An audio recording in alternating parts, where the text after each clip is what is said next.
Мен даяр эмес болчумун да. Кандайсыңар? Бул мен. Мени барыңар эле жакшы таанысаңар керек. Ник Вуйчич. Ошол менмин.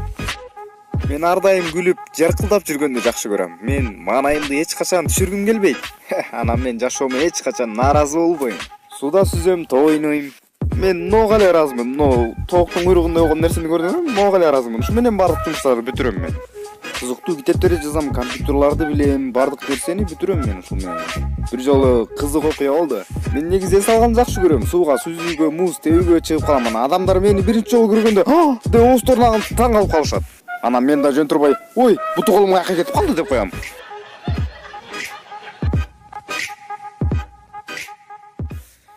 Мен ушундай адамдарга таң калам да, жашоосуна нааразы болгон адамдарга таң калам.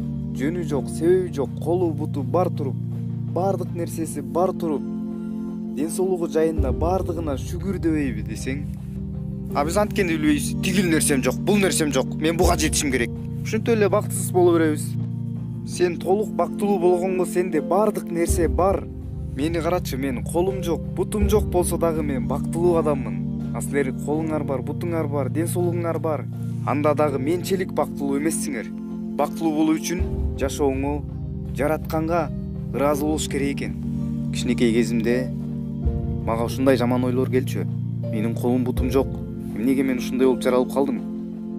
Мага эч ким тийбейт, мен кантип үйлөнөм деп. Мага ким тиймегиле?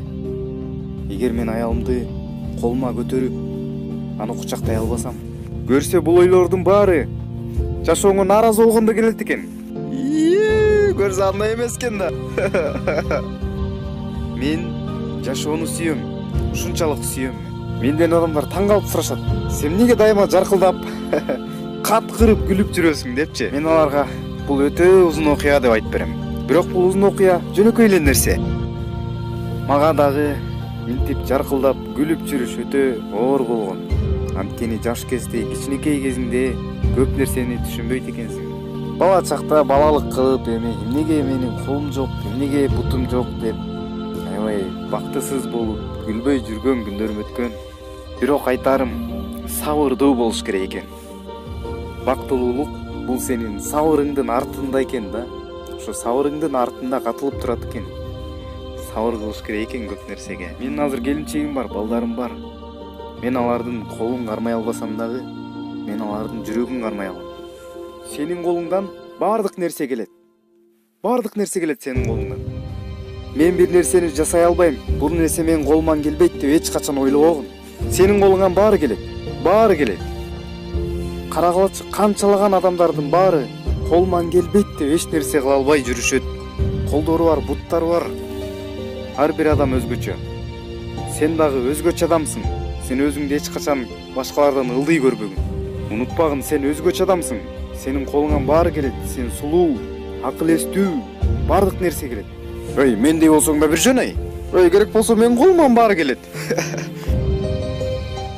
Эч убакта өзүңөрдү басынтып, нааразы болбогула. Менин колуман келбейт деп ошол нерсени кылбай койбогун, кылып көргүн. Эгер кылсаң дагы болбой жатса, кол шилтеп салбагын. Аны кайра кыла бергин. Бардыгы сабырдуулук менен болот. Бактылуулук, ийгилик деген ошол кыйынчылыктын артында. Сабырдуулук менен гана жетесиң. Эч качан капаланба.